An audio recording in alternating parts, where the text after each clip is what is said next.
I can actually learn from the laws and regulations themselves, not a third party. And that's where becoming a student of those laws and regulations will give me my answer. Hello, it's Jacob Hill with GRC Academy. Today I'm here with Mr. Ryan Bonner. Ryan, how are you today? I'm doing well. I'm excited to be here talking with you today. Good. Thank you so much for coming on. And folks, if you want to see even more from GRC Academy, please like, comment, share, subscribe, review, all the things. Helps me out. Thanks in advance. Ryan, tell us about yourself. How did you get to where you are today? Oh, that's kind of a long, twisty trail. I got started working in the world of NIST compliance back in 2016. There was this new thing called NIST 800-171 in a draft form that was being distributed through this system that you see in the United States called the NIST Manufacturing Extension Partnership Program. So NIST has these MEP offices in every state. They're working with manufacturers, and they really wanted to start to get the word out on this new thing that was coming in 2016 called 800-171. So I was asked to figure out what that document was and what to do about it, so on and so forth. And I really just became the guy that was willing to outread the other guys. And I think that's pretty much the best way to sum up how I ended up where I am today. You know, it's so funny because oftentimes we learn so much by reading the manual, yet so many people avoid doing that. That's really interesting. Well, tell us about DEFCERT. What do you focus on today? Our team is really doing compliance consulting. That's really what our core focus is. And we just work with a lot of different, currently defense contractors, but, soon more and more government contractors on, implementing NIST 800-171, figuring out what controlled unclassified information is in their context, figuring out supply chain challenges, and, increasingly just sort of trying to understand how to exist as a government contractor, subcontractor, prime, and all the interesting dynamics that exist for each player in that overall supply chain. Well, this episode is going to be all about controlled unclassified information. And when I think about CUI, you've had some great presentations before, so very excited to have you here to talk about it. Let's dive straight into it then. What is CUI? Where did it come from? Why aren't we talking about FOUO anymore? All those things. I think that when we think about how to talk about controlled unclassified information, there's a sort of a boilerplate explanation you can give. And then you have to start building off of that on an industry specific context or a CUI category context to really nail it down. And then once you do that, you start over again because there's so many categories of CUI. So I think it's helpful to just start with that basic understanding of what CUI is and also what it isn't. And where you find that is actually in the federal rule that makes up the CUI program itself. And I'm pointing this out because so many organizations don't start there. They'll learn about CUI from a customer or from the terms of a contract or in a page marking. And then they're trying to sort of constitute what that means with what the information that they have in front of them says about it. And that's not always helpful. So if you go back up to the beginning, the CUI program itself is in 32 CFR Part 2002. So that's in the Code of Federal Regulations, 32 CFR 2002. The CUI program gives us a definition of CUI. I'll read it here because I don't want to miss anything. So CUI is information that the government creates or possesses, or that an entity, that's probably us, creates or possesses for or on behalf of the government.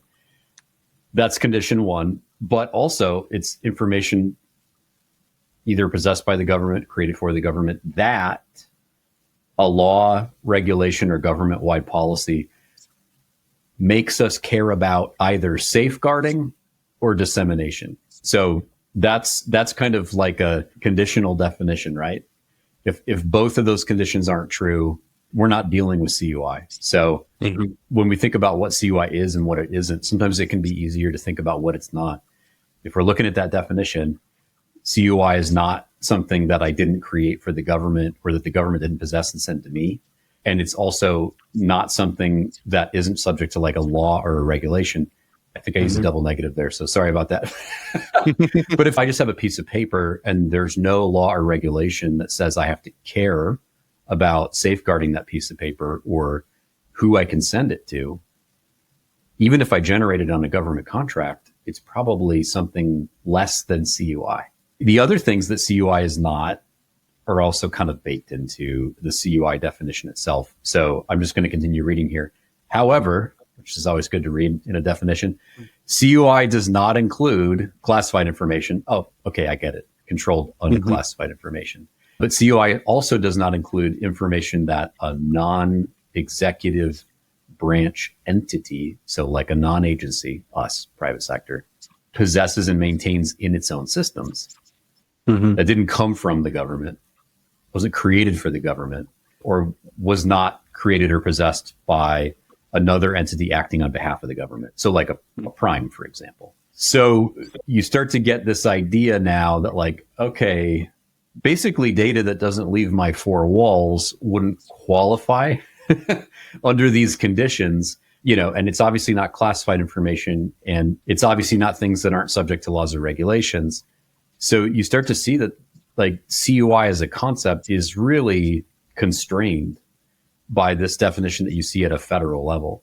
So now I have to carry all of those like if, then, this, that sort of conditions into a more focused conversation that's like specific to my company or specific to a category of CUI. And that's where I think that a lot of organizations have only done one of those two steps, right? They either haven't studied the federal definition that's sort of like universally applicable to all categories to understand what its carve outs and exclusions are, or they haven't started to study an individual CUI category and its authorities to sort of like merge them together into something that forms a complete definition. I had Dr. Ron Ross on the podcast a while ago, and he had mentioned NARA went on this exercise of defining and documenting all of these data types that the government actually deals with. Let's actually dive into the NARA CUI Registry and walk through some examples. As I mentioned, you need to think of CUI as sort of like a two-part exercise, right? Like, let's build out the universal rule set that we find in 32 CFR 2002. And then we have to apply a more granular set of definitions from the CUI registry. So if you're not familiar, the CUI registry is a government website that contains all of the laws and regulations and an occasional weird document like a presidential policy directive or something like that, that act as authorities for CUI. So as you were mentioning, Jacob, that the idea of CUI is not made from whole cloth. It's just an attempt to pull together all those existing authorities that already have something to say about a type of data and how it needs to be dissemination controlled or safeguarded. So whatever the weird intricacies are of each one of those existing laws and regulations, that shrinks or swells the definition of any one of these CUI categories. So if we were to dive into the CUI registry itself, pick a category, the most relevant categories that we find ourselves dealing with today would be like the categories in the defense index grouping for defense contractors, right? They are sort of leading the charge on CUI topics because of the DoD's early adoption of their obligations to safeguard and require contractors to do likewise. Let me pull up the CUI registry itself, and then I want to show you also the DoD CUI registry. And it might seem strange that there are two registries, but I think we're going to see more of this in the future where agencies who want to provide more specificity about a given category might actually start to enhance what you find as like the base content in the NARA CUI registry. So if we think about how to understand the registry, the overall registry itself is, just going to contain several index groupings. You can see those here. They're just ways to sort of logically sort the categories. And then inside of that, you have individual categories. So the easiest way to understand this is that you really have to get into each category listing to understand the breadth and depth of any of these categories and things like that. So as an example, the defense category is incredibly important right now for defense contractors. If I click into the first entry here for controlled technical information, there's a couple of things I should notice. One, I can see here that this is a specified category of CUI. There's two types of CUI. These aren't categories in and of themselves. They're just types. So there's basic CUI and specified CUI. Really what that boils down to is that basic CUI doesn't have any special rules baked into its laws and regulations for things like safeguarding, as an example. And so you could pretty much just implement off-the-shelf NIST 800-171 for those categories. Mm-hmm. When something is specified, it means that there's additional stipulations in those laws and regulations that might stack on top of your normal NIST 800-171 implementation. So you really just want to understand basic versus specified to know that your 800-171 implementations might be impacted by that type. When you get into an individual category, once you know what type it is, the easiest mistake that you can make here is to read the category description, which is someone's attempt to summarize things they found in the actual laws and regulations themselves. This is not the definition. This is not binding. This is like if ChatGPT existed when the CUI registry was first written, this is what ChatGPT would tell you about all the laws and regulations you fed it and asked to summarize. So this is not the end of your homework, if that makes sense. So if I scroll down, I learn the real truth behind any given category, which is these are all of the authorities that I should pay attention to. Here's what I find interesting about agency-specific CUI registries. Sometimes a law or regulation listed here in the NARA registry is directly informed by other laws and regulations. Like they're talking to each other, they're in dialogue. And so sometimes the agency will say, you need to do more reading. Let's look at an example of how the DoD CUI registry is different from the NARA registry. I'm here at the DoD CUI registry, and I've clicked into the same category of CUI that we just looked at in the NARA registry, controlled technical information. And I scroll down and I do see that, there's the same summary description as I saw in NARA's registry. But when I scroll down further, I'm presented with even more authorities than I saw in the NARA registry. Why is that? Well, the 48 CFR authority we saw listed in the NARA registry, which is itself just a contract clause, the language of that registry was itself summarizing a definition of controlled technical information from Title 10, so 10 USC Part 130. It says, hey, we're trying to control technical data with a military or space application that is subject to other regulations already. Mm-hmm. And those regulations were things like the ITAR, the International Traffic in Arms Regulation, and the EAR, the Export Administration Regulation. So pay attention to those. If it's not subject to those, I'm not trying to control it. And then the DFARS clause says, I'm basically trying to say that same thing, but I'm not going to really cite my sources.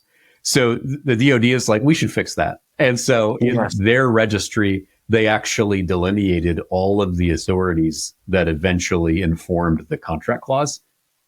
Feels helpful, right? I mean, like I can now better understand the beginning and the end of the definitions for this category of CUI. So this is why we say that when you start with the base definition of CUI as called out in the CUI program, you do also have a second set of homework to do, which is to drill down into the more granular definitions for a given category.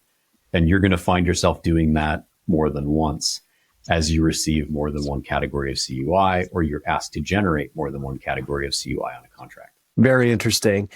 The DoD CUI registry, I think it essentially mirrors the categories within NARA's, But what you're saying is that it just adds additional authorities, additional references, perhaps DoD policy, things like that. Is that correct? Yes. The DoD CUI registry doesn't like invent new categories of CUI or anything like that. So it largely has the same structure. Now, as you might guess, the DoD seems to be adding more helpful details for the index groupings that they either act as the authority on, like the Secretary of Defense is named in the authority that, that is in that registry entry, or something that is just very relevant to the DoD. I would imagine that as you sort of peruse other categories that are less DoD specific, you don't really see any added detail because that's not really their job. So that's why I think we're really interested to see if more agencies start to launch their own CUI registries for the CUI categories where they're listed as the authority. They might want you to understand more information. And I'm really interested to see how that dovetails into some legislation that's currently working its way through the system called the GOOD Act, which is I think it's the Government Out of Darkness Act. It's a bipartisan bill that would require agencies for any regulation that they publish to list all of the supplemental detail that's necessary for you to understand the regulation on one page of a website, like a one-stop shop for all of the context that you need to act accordingly.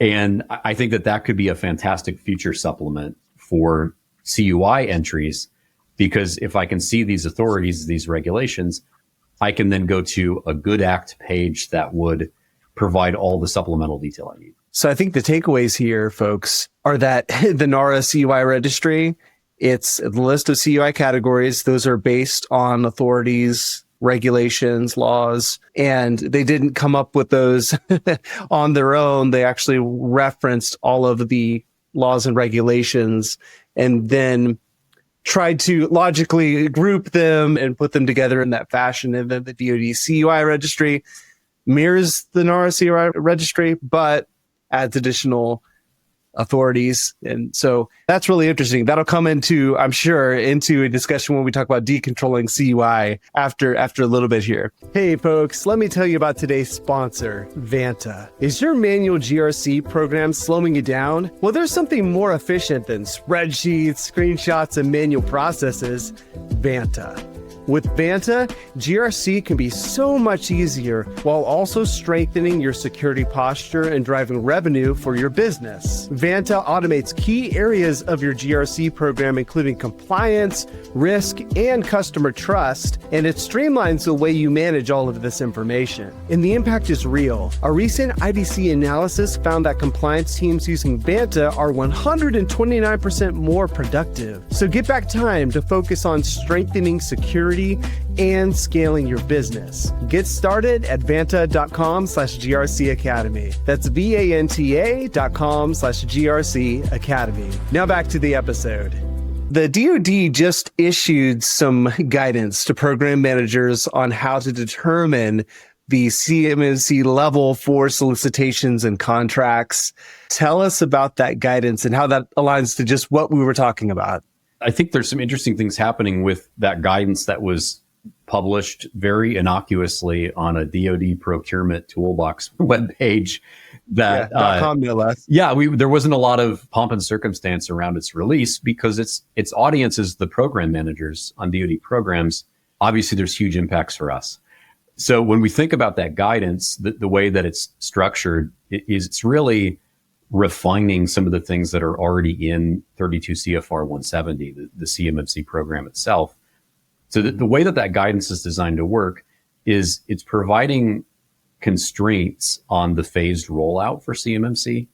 So when the 48 CFR rule that represents our new CMMC contract clause, so DFARS 252.204.7021, when that goes final, we begin our interlude period, if you will, of the phased rollout. That first phase is really just supposed to impose requirements for self-certification in that first year. So I can self-submit an SPRS score of 88 or higher with a plan to remediate the remaining items in the 6-month period following.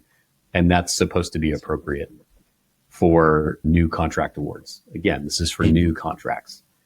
But then that second year of the 7021 clause being live begins, the phase 2 of the rollout. And that was supposed to be sort of like a discretionary period where program managers for their contracting officers who are going to go buy things for them could opt out of formal certification and still just require self-certification. Well, this guidance effectively takes that off the table when CUI categories in that defense index grouping are expected on that program. So if you think about the way that impacts us, there's a fast approaching cliff. Other types of acquisition that aren't going to involve CUI from the defense index grouping, maybe something related to, general privacy information or, healthcare data or something like that, maybe can persist and continue to do self-certification for a longer period of time. When we're talking about industries that are very well represented in the DIB, the defense industrial base, handling things like controlled technical information, there's going to be a hard stop where they're going to have formal certification at the beginning of that second year. That's a very severe wall that we're all headed towards. So we need to make sure that we can get those certifications as quickly as possible to avoid any interruptions in our ability to receive awards. So that's really important, I think. And then there's also guidance on how to assign a CMMC level 3 requirement. And to be honest, the guidance is a little disappointing. It's basically just telling program managers, make good decisions. And so I think one of the concerns there is that, these program managers probably have a good amount of their time and effort and headspace and, dare I say, identity rolled up in these programs that they manage. And so I think there's a simple trap there where program managers might consider their program to be, the more important program and perhaps deserving level 3. So my concern would be the overassignment of CMMC level 3 requirements for a new program. In general, with the phased rollout, I think that everyone's going to be risk averse, especially probably within the first year and the second year, because it's going to take a while. DoD personnel have still not been trained on CMMC, to my knowledge. So that's going to lead to even more risk aversion overall. So what would you say, Ryan? I mean, is CMMC level 1 for federal contract information, which we haven't talked about, but let's just real quick cover what is FCI just from a basic standpoint. And then do you expect to see it used very often? I think that federal contract information, FCI, which is soon to be rebranded as covered federal information, CFI, not confusing at all. That level of information, I think, is harder to nail down. But if you understand why it exists, I think it would actually help everyone in government and industry. So if you think about the original split in the sensitivity of information, you had classified information and you had unclassified information. Okay, yeah, that tracks. That makes sense. So when this idea of controlled unclassified information was introduced, it basically was side-loaded into a two-layer system, and it created a lot of confusion. So in the early days of the CUI program, NARA was like, here's kind of how to understand this. You've now got classified information, you've got controlled unclassified information, and you have uncontrolled unclassified information, UUI. And uncontrolled unclassified information, which could also include things that are just under FOUO or these other areas, is really just information that hasn't been reviewed yet to see if it can be publicly released. That largely describes a lot of information that might be received or generated on most government contracts, right? I received a contract award. The contract number itself is publicly available, but maybe some of the contents of the statement of work or PWS aren't. Is it CUI? I'm probably not going to find a law or regulation that cares about the description of the work I'm going to do on a contract. I'm probably not. But we didn't necessarily clear it for public release either. So that's kind of falling into that third category, uncontrolled, unclassified information.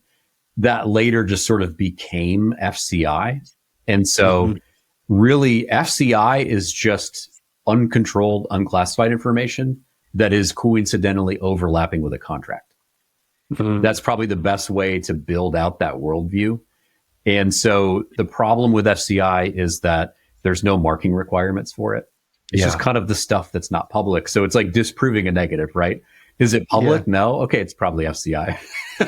So when you get into that dynamic, you almost start to look past it for a couple of reasons. One, it's ill-defined, and it's probably just there. The other reason you start to look past it is because the basic safeguarding requirements that will apply to it have no verification method. Like CMMC level 1 is self-attested. No one is coming to check your work at this time. So short of gross negligence, you should really start to turn your attention to level 2 as quickly as possible, because that is where the more sensitive data is.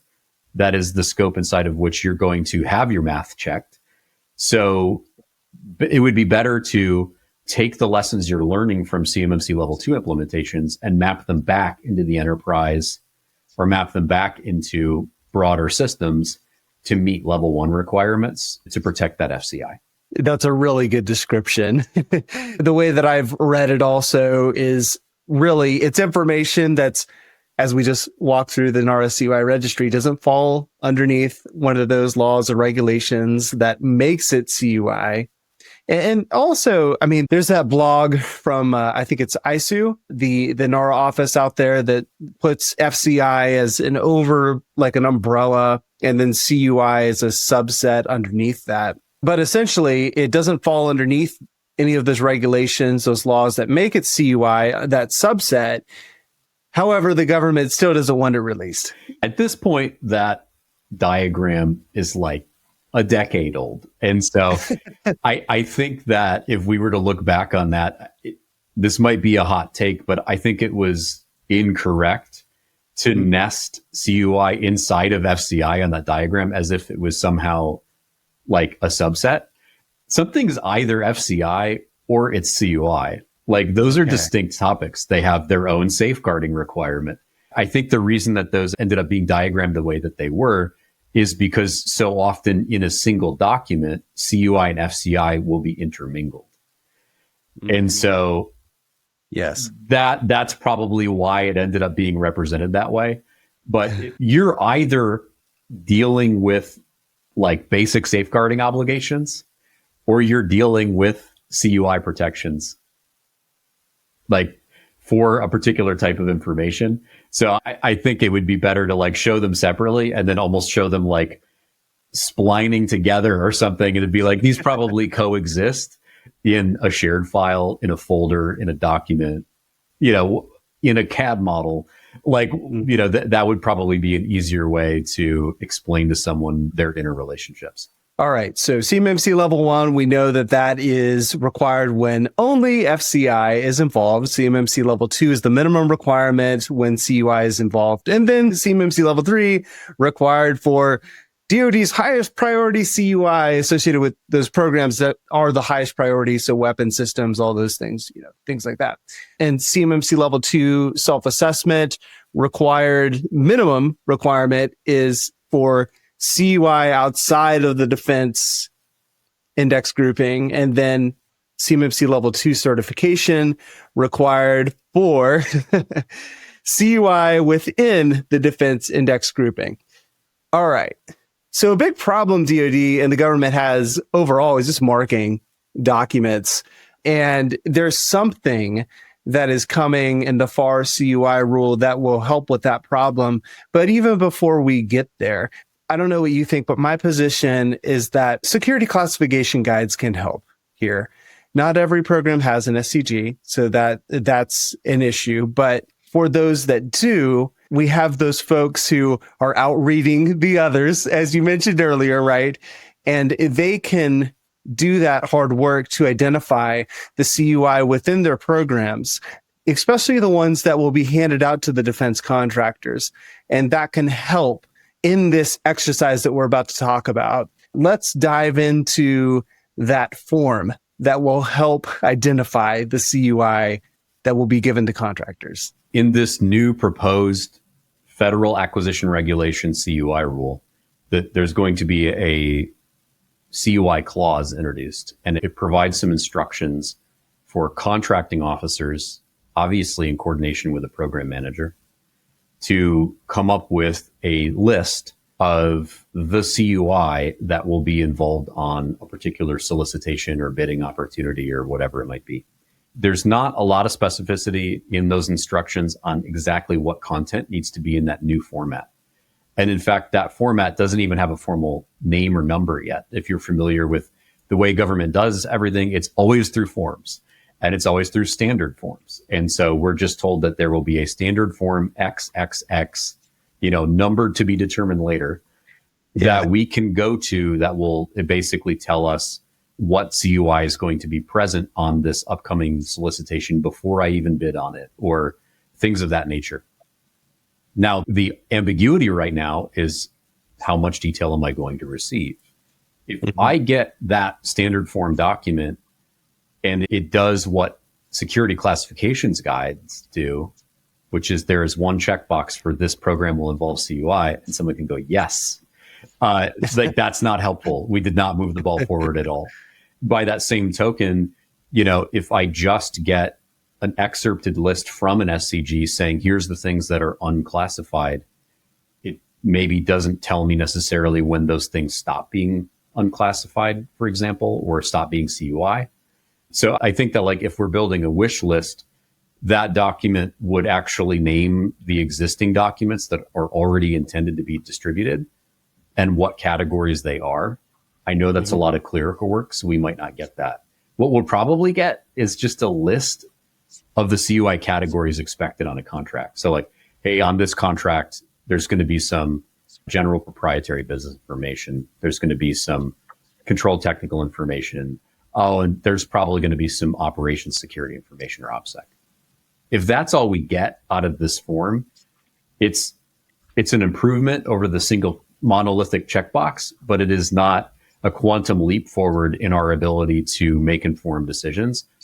So the way that the new clause is structured is it's basically telling us, well, if we tell you you're going to get these 3 categories of CUI and we send you a document marked with a new 4th category we didn't tell you about, you've got to say something. And we'll work together to resolve this issue. So there is at least a feedback loop built into the new clause. How responsive a contracting officer can be when bombarded with requests for clarification on markings, it remains to be seen. The FAR CUI rule seems to think in their comments that this will be a rare occurrence. And anybody who's in the defense industrial base right now is saying, hold my beer, because that is the rule, not the exception. I think we were all hoping that this standard form would really help with the problem, but you're exactly right. And the real problem, going back to my previous point about SCGs, if these contracting officers and program managers don't have quality sources to pull from for their program, it's going to be another check the box exercise for them. And we're going to get poor data in that form. I really think there's a lot of work on the government side that needs to be done. And that rolls right into the next point, which is marking. Let's start with who has the authority to mark documents. The idea of marking and who's allowed to mark is something that I think there's been a lot of confusion around, because contractors don't want to overstep their bounds and start to do things that they're not authorized to do. And so from that perspective, I think it's helpful that in the more recent DoD CUI markings trainings that they released back in December of last year, they added a very helpful sentence, which is that contractors are authorized to mark documents. But that sentence should keep going. Contractors are authorized to mark documents based on their marking instructions. So ideally, I'm getting a list of C drills, contract data requirements lists, or S drills for subcontractors, telling me what the name of the document is that's being ordered as a deliverable and, how to mark it. So from that perspective, it's totally appropriate to mark a document as CUI if you're a contractor. especially when you're the one generating it, right? You're the person with the first opportunity to add a marking. So from that perspective, it's totally appropriate. Obviously, it's also appropriate for agencies to add CUI markings. So the real X factor or area of contention that we're seeing right now is there's this category of CUI called General Proprietary Business Information. The short code for it is PROPIN. Most of the time, the government will acknowledge that you're giving them proprietary information on deliverables where you've asserted data rights, which requires you to add special markings, like they're called restrictive legends. So the real debate right now is if I've done data rights assertions for a deliverable that's my intellectual property that I'm handing over to the government because they simply need a copy to figure out how to pop the hatch cover and cold start the engine or like whatever it is. Should I create a CUI designation indicator, a title block on that drawing? And should I add the PROPIN category? Like just presumptively, in addition to any other category markings I've been told to provide. And then if I keep going, hey, I can't help but notice that this is an export control drawing. Should I add the EXPT category presumptively because I can read? Should I add the controlled technical information category because this is definitely ITAR technical data? How far should I go on adding markings because I can understand laws and regulations? I don't need a program manager to do that for me. And if we're being honest, most contracting officers aren't well versed in those laws and regulations. They're versed in the FAR. They're versed in DFARs. So I might actually have a leg up in understanding those laws and regs compared to the person I'm sending these deliverables to. That's really good. I think that this goes back again to outreading the others, right? Because the government, the program managers, they're not going to be reading this stuff. The contracting officers, they may if a question comes up, but they're very busy. Hey folks, you may not know this, but I'm also leading a CMMC compliance program at a defense contractor. There's a lot involved with CMMC, and I understand how it can feel overwhelming. I was there myself many years ago, but since then, I've created CMMC training focused on defense contractors. The training covers everything from DFARS contractual clauses to NIST 800-171A, and of course, CMMC. It's received over 100 5-star reviews and is certainly worth checking out. Find it at grcacademy.io. Now back to the episode. Let's talk then about decontrolling CUI and how outreading the others might help in that exercise. We talked about how when you read the base definition for CUI, the foundational definition in 32 CFR, there are already exclusions that emerge in the first sentence of the definition, things that CUI is not. So we start to see that information that wasn't possessed by an agency or created for an agency isn't CUI, and things that are like created and maintained internally by a contractor are not CUI. Obviously, classified information is not CUI. So we're already starting to see, there's boundaries and there's limits to what can be CUI.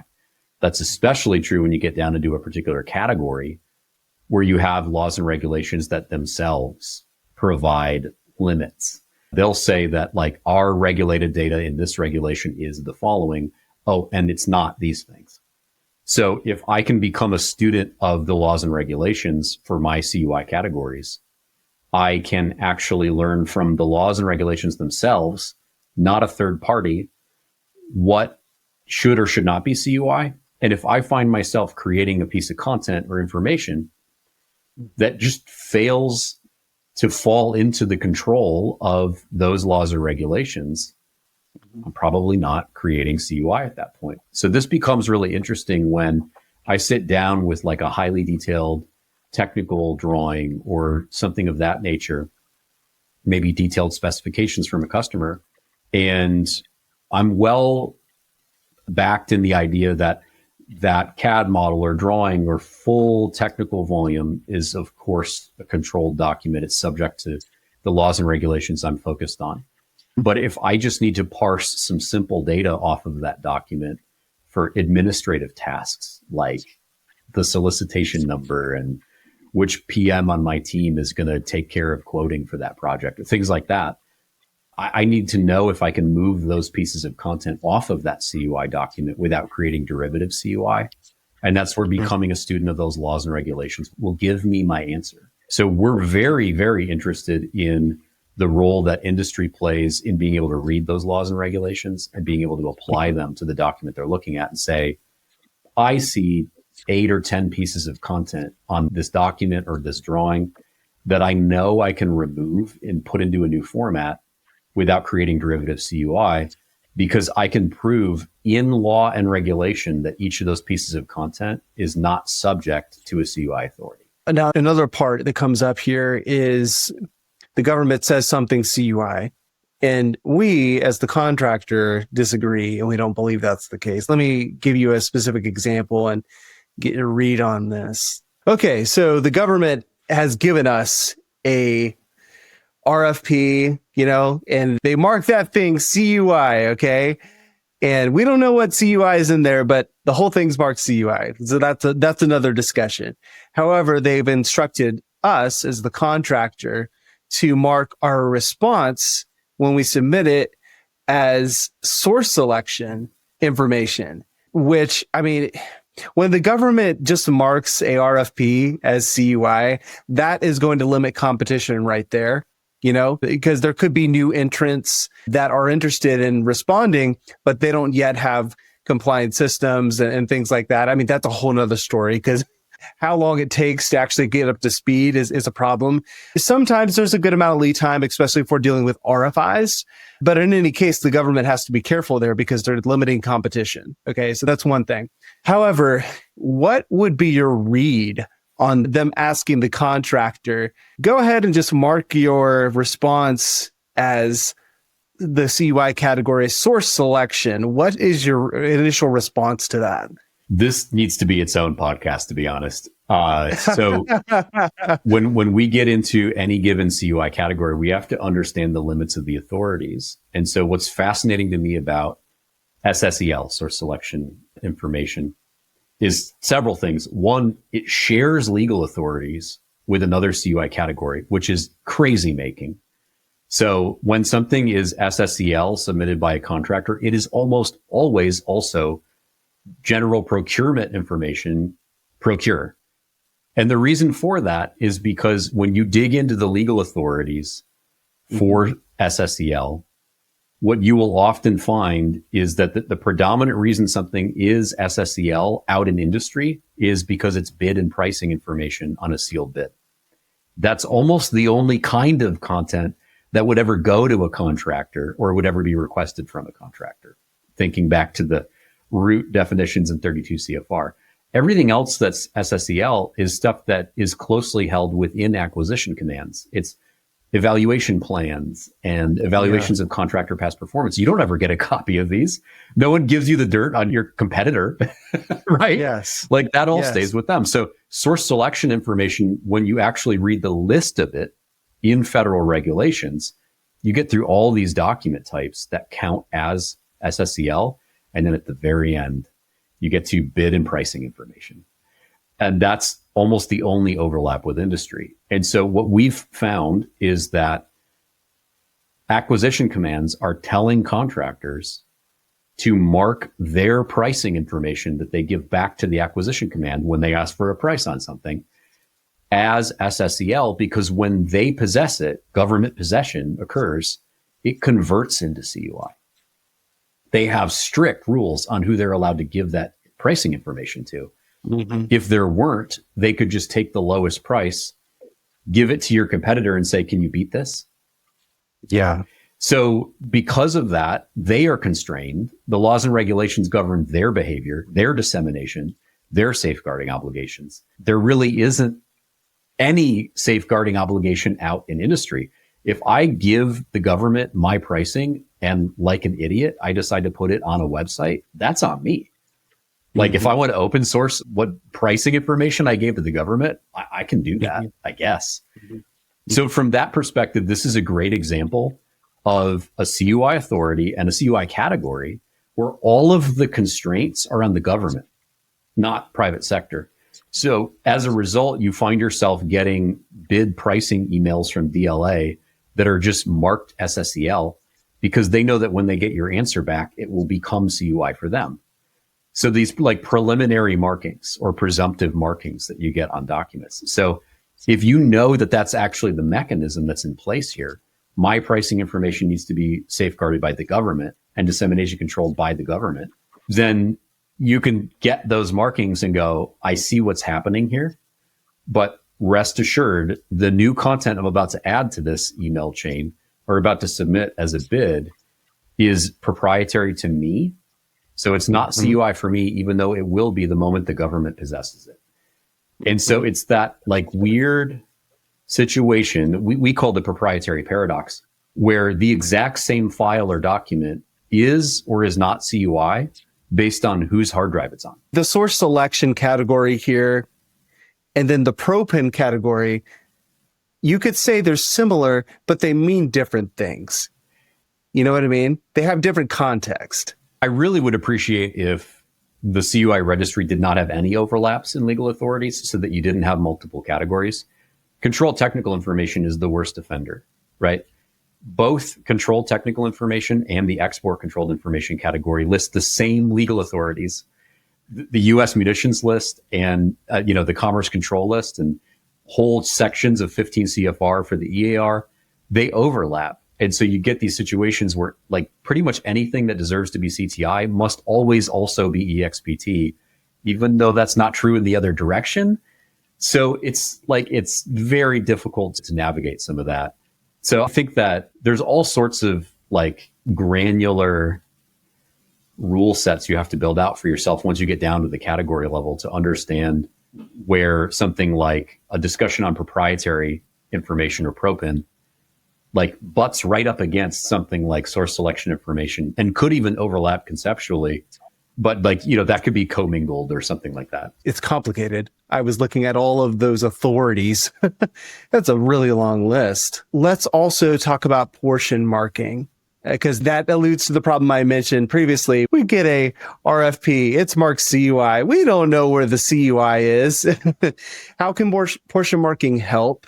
And how can that also help when you're actually in the contract working with subcontractors? I think that portion marking is one of these things that could be wildly helpful, but it requires multi-tier participation from everyone involved. So from that perspective, let's say that, I'm a prime contractor and I need to incorporate some of the content from a government document in something I'm going to flow down to one of my suppliers. Maybe I do need to take like a few paragraphs of CUI content off of a CUI document and put it into a new format where I'm going to add more detail for the benefit of my supplier. Portion marking is really valuable because I can say these two paragraphs are the reason that this document got the markings it did. So that's a very helpful tool because now if I'm the supplier to that prime, if I don't actually need to incorporate the portion marked content in what I'm doing, I only need to leverage the proprietary content around that came from my prime. I have a very straightforward decontrol opportunity in front of me. So I think that prime contractors or people who originate new information that won't qualify as CUI and want to merge or incorporate it with CUI content could have huge benefits in the downstream impacts on their supply chain or their exposure to CUI if they adopted portion marking more universally or more uniformly. But it does require everyone to know what to do with those portion markings. So when we think about where a lot of times, these opportunities for portion marking don't really get off the ground, it's because agencies aren't required to portion mark. And so even a document that has very limited sensitive data in it is just sort of being slathered with a category, and there's no clarification on which parts of the document really truly deserved to be CUI. And so until portion marking is mandatory, let's say for certain programs, it's just not going to be widely adopted from, the DoD perspective or the agency perspective. DoD CIO. they have a dream and they want to see CMMC level 2 and maybe even level 3 contractors working with CMMC level 2 or level 1 contractors. And without well-marked documents and even portion-marked documents dictating this is the CUI in this document, they cannot distribute that down the supply chain to those who have less CMMC levels. It's just not going to happen.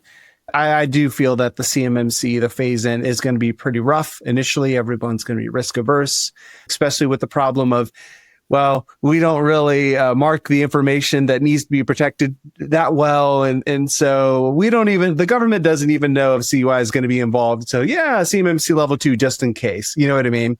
And that'll lead to protests and all these things. Well, Ryan, this has been really informative. Really appreciate your time. Thank you so much. Where can people find you? Yeah, you can find me on LinkedIn, Ryan Bonner, CEO of DEFCERT. I'm pretty active on LinkedIn. And that's probably the easiest way to track me down. You can always visit defcert.com and we'll be waiting for you there as well. Awesome. Thank you so much for coming on. Thanks again, Jacob. Really appreciate it.